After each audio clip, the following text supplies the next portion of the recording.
फिर भी उसने अपनी जबरदस्त कारीगरी से सभी फोन्स को ठीक कर दिया। अब उसे एहसास हुआ कि इन फोन्स को ठीक करके बेचने का बिजनेस बनाया जा सकता है, इसलिए उसने सारे फोन खरीदने का फैसला किया। उसने उसी दिन अपनी दुकान को गिरवी रखकर लोन अप्लाई कर दिया। फिर अगले दिन वो रात को अपना ठीक किया हुआ फोन बेचने के लिए इलेक्ट्रॉनिक सेल्स सेंटर में पहुंचा। उसकी कीमत सुनकर उसने सभी फोन्स को बेचने का हिसाब लगाया तो उसे लगभग 9 लाख येन का फायदा हो सकता है। इतने पैसों में तो वो अपनी बहन का इलाज करवा के एक आरामदायक जिंदगी भी बिता पाएगा। जल्द ही उसने सारे फोन्स खरीद लिए और उन्हें ठीक करने के काम में जुट गया। मगर 2 हफ्तों बाद सरकार ने नया कानून लागू किया, जिसके मुताबिक पुराने फोन्स को खरीदना बेचना अब से गैर कानूनी होगा। जब जिंग हाओ को ये खबर मिली तो उसके सारे सपने चकनाचूर हो गए, क्योंकि अब वो जल्द ही अपना बिजनेस शुरू करने वाला था। उसके पास अब इतने फोन्स का पहाड़ इकट्ठा हो चुका था कि उन्हें देखकर अब उसे समझ ही नहीं आ रहा था कि भाई इनसे छुटकारा कैसे पाऊं। आखिरकार उसने शाइनिंग इलेक्ट्रॉनिक्स कंपनी के ऑफिस में जाने का फैसला किया। ये वही कंपनी थी जिनके फोन्स जिंग हाओ ने खरीदे थे। वहाँ उसकी मुलाकात लाई पिंग नाम के एक मैनेजर से हुई। जिंग हाओ ने उसे ऑफर दिया कि वो सभी फोन्स के स्पेयर पार्ट्स निकाल कर उन्हें ठीक कर सकता है और फिर उनकी कंपनी इन पार्ट्स को गरीब देशों में बेच सकती है। उसे यकीन था कि विदेश में इन स्पेयर पार्ट्स का बहुत बड़ा धंधा बन सकता है, मगर लाई पिंग ने उसका ऑफर ठुकरा दिया, क्योंकि उसे लगा कि जिंग हाओ के spare parts quality control test pass नहीं कर पाएंगे। लेकिन जिंग हाओ ने वादा किया कि वो अच्छी क्वालिटी के पार्ट्स बनाकर दिखाएगा।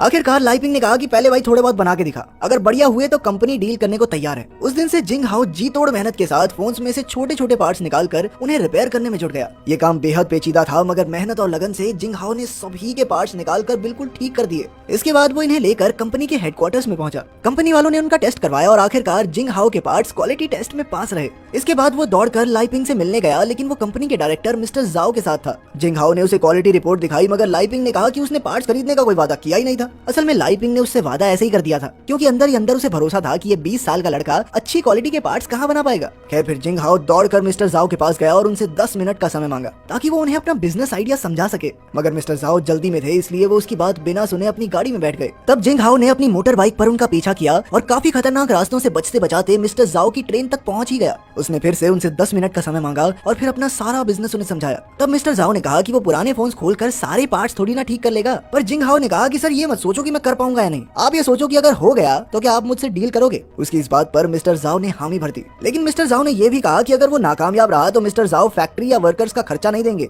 इस काम में सारा खर्चा जिंग हाओ को ही करना होगा और बाद में अगर डील हुई तब उसे इन चीजों के पैसे वापस मिल जाएंगे। मिस्टर जाओ ने उसे कहा कि काम पूरा होने के बाद लाई पिंग से मिलना आकर। आखिरकार उनकी पूरी बात सुनकर जिंग हाओ ट्रेन से उतर गया। ये डील काफी जोखिम भरी थी, क्योंकि अगर वो कामयाब रहा तो करोड़पति बनेगा, लेकिन अगर वो ऐसा करने में नाकामयाब रहा तो उसकी सारी जिंदगी बर्बाद हो जाएगी। फिर तो सारी जिंदगी लोन ही उतारता रहेगा बेचारा। कुछ दिन बाद बैंक वालों ने उसकी दुकान भी जब्त कर ली, क्योंकि वो कर्ज का पैसा लौटा नहीं पाया था। साथ ही उसे गुजारा करने के लिए अपनी बाइक तक बेचनी पड़ी। इसके बाद वो अपने दोस्त टिम से मिला, क्योंकि अब उसे नौकरी की सख्त जरूरत थी। काफी मिन्नतों के बाद उसे बड़ी बिल्डिंग्स की खिड़कियों को साफ करने की नौकरी मिल ही गई। फिर अगली सुबह टिम और जिंग हाओ अपनी नई फैक्ट्री के लिए जगह ढूंढने निकले। जल्द ही उन्हें एक पुराना सा गोडाउन मिला और जिंग हाओ ने उसे 3000 येन देकर किराए पर ले लिया। इसके बाद उसने टिम के साथ मिलकर पूरे गोडाउन की सफाई की, ताकि वहाँ पर फोन्स को ठीक करने का काम शुरू किया जा सके। आखिरकार सारा माल भी गोडाउन में पहुँच गया। अब उन्हें वर्कर्स की जरूरत थी, मगर उनके पास वर्कर्स को तनख्वाह देने के लिए पैसे ही नहीं थे। इसलिए उन्हें किसी ने सलाह दी कि उन्हें रिटायर्ड लोगों को काम पर रखना चाहिए। इसके बाद वो कॉन मोए नाम की एक लड़की से मिले, जो पहले इलेक्ट्रॉनिक्स कंपनी में काम करती थी,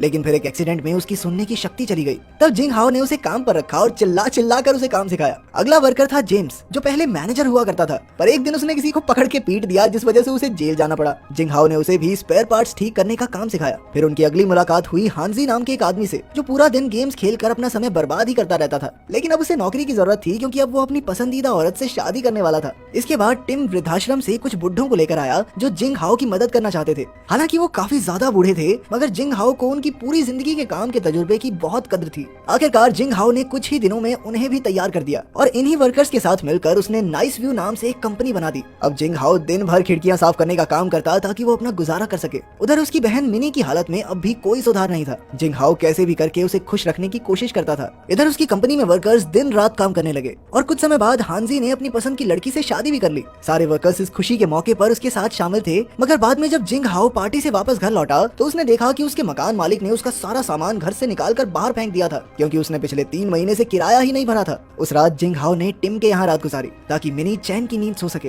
फिर अगले कुछ दिनों तक जिंग जिंग हाओ और मिनी फैक्ट्री में ही रहे। उसने गत्ते के बक्सों को इकट्ठा करके बिस्तर बनाया, मगर अपनी बीमार बहन को इस हालत में देखकर उसका दिल टूट रहा था। लेकिन अब तो उसके पास बिल्कुल भी पैसे नहीं बचे थे। उसे कैसे भी करके अपनी बहन के इलाज के लिए पैसे इकट्ठा करने थे, इसलिए उसने दिन भर मेहनत करके खिड़कियां साफ की और फिर रात को बेचारा फोन के स्पेयर पार्ट्स ठीक करता था। मगर अब भी जिंग हाओ की मुश्किलें कम नहीं हुई, क्योंकि कुछ दिन बाद गोडाउन के मालिक ने उसे बुलाकर कहा कि हाँ भाई, पिछले 2 महीने का किराया नहीं दिया तुमने। जिंग हाओ ने उससे गिड़गिड़ाते हुए थोड़ी और मोहलत मांगी। उसने बताया कि वो काफी मुश्किल समय से गुजर रहा है, मगर गोदाम के मालिक को इससे कोई फर्क नहीं पड़ा और उसने उसे जल्द से जल्द कैसे भी करके किराया देने को कहा। फिर एक दिन बहुत तेज तूफान आ रहा था और अचानक जिंग हाओ भीगता हुआ लाइपिंग की गाड़ी के सामने आ खड़ा हुआ। उसने लाइपिंग से 1 लाख येन की भीख मांगी, क्योंकि उसे और कोई रास्ता दिखाई नहीं दे रहा था। मगर लाइपिंग ने इनकार कर दिया और कहा कि मिस्टर जाओ ने जिस तरह से डील की है वैसे ही काम होगा, ठीक है। और उसकी ये हालत देखकर तो मिस्टर जाओ भी उससे मिलना नहीं चाहेंगे। ये सुनकर जिंग हाओ का दिल टूट गया। उसे कुछ समझ नहीं आ रहा था कि वो क्या करे। उसके कानों में अपनी माँ से किया हुआ आखिरी वादा गूंज रहा था कि चाहे कुछ भी हो जाए वो मिनी का ख्याल रखेगा। अगली सुबह उसे गोदाम के मालिक ने कहा कि 3 दिन के अंदर गोदाम खाली कर देना।